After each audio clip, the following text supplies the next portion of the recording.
ആ ടേപ്പിൻ്റെ നേരെ അടിയിലുള്ള ടൈൽസ് നമ്മൾ പരിശോധിച്ചു.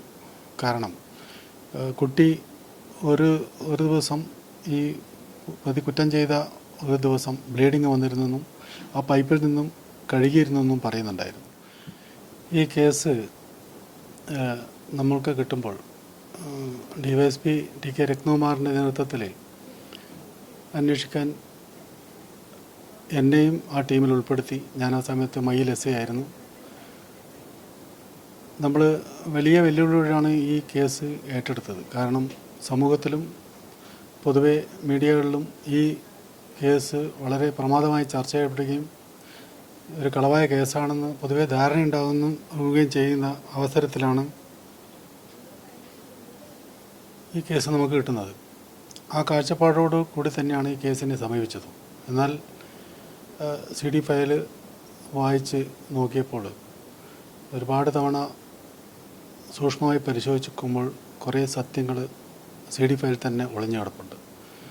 FIS തന്നെ ആദ്യത്തെ FI മൊഴിയിൽ തന്നെ വാതിലടച്ച് കുറ്റിയിട്ടു എന്ന് കുട്ടി പറയുന്നുണ്ട്. അപ്പോൾ തന്നെ ഒരു കുറ്റിയുള്ള കുളത്തുള്ള അല്ലെങ്കിൽ കുറ്റിയുള്ള മുറിയാണെന്ന് ബോധ്യപ്പെട്ടു.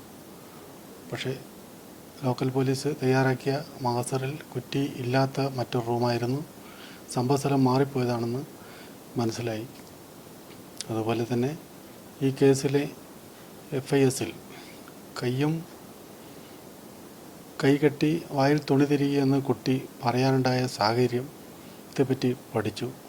ആ കുട്ടി അത് കളവായി പറഞ്ഞതാണെന്ന് മനസ്സിലായി ആ സ്റ്റേറ്റ്മെൻ്റ് അകത്ത്. പക്ഷേ അതിനുശേഷം പല ഉദ്യോഗസ്ഥരും പലതവണ ചോദിച്ചപ്പോഴും ഈ സംഭവ സ്ഥലം തന്നെയാണെന്നും അതേ മുറി തന്നെയാണെന്നും പ്രതി ഒരേ ഒരാൾ തന്നെയാണെന്നും കുട്ടി ആവർത്തിച്ചു പറഞ്ഞു കൊണ്ടേയിരുന്നു. പക്ഷേ ഏതോ സാഹചര്യത്തിൽ കൈകെട്ടി വായിൽ തുണിതിരികെന്ന് പറഞ്ഞതിനെ തുടർന്ന് പല കളവും ആ കുട്ടിക്ക് പറയേണ്ടി വന്നു.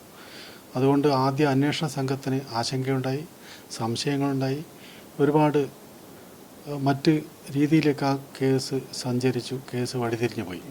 ഈ പ്രതിഭാഗം പറയുന്നത് ഈ ടൈലിൽ നിന്ന് കണ്ടെത്തിയ ബ്ലഡ് അത് ഹ്യൂമൻ ബ്ലഡാണ് എന്ന് ഉറപ്പിച്ചിട്ടില്ല എന്നുള്ളതാണ്. അങ്ങനെ ഒരു സംഭവം ഉണ്ടോ?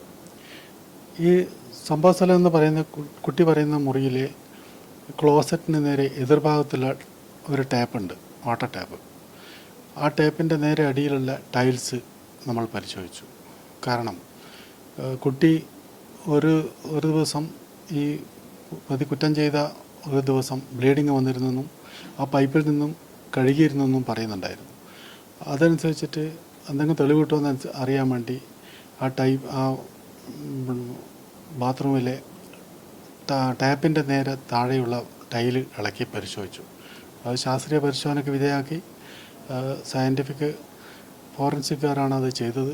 അവർക്ക് അതിൽ ഹ്യൂമൻ ബ്ലഡിൻ്റെ അംശം കിട്ടി. ഹ്യൂമൻ ബ്ലഡ് തന്നെ പറയുന്നുണ്ട്. പക്ഷേ ബ്ലഡ് ഗ്രൂപ്പ് തിരിച്ചറിയാനോ അല്ലെങ്കിൽ DNA ടെസ്റ്റിനോ മതിയായ ക്വാണ്ടിറ്റി ഇല്ലാത്തതുകൊണ്ട് മാത്രം അത് കമ്പയർ ചെയ്യാൻ പറ്റിയിട്ടില്ല മാത്രമേ ഉള്ളൂ. മറ്റ് ഹ്യൂമൻ ബ്ലഡ് തന്നെയാണ്. ആ റൂമിൽ ഹ്യൂമൻ ബ്ലഡ് മറ്റു തരത്തിൽ വരാനുള്ള യാതൊരു സംഭവവും നമുക്ക് കിട്ടിയിട്ടുമില്ല.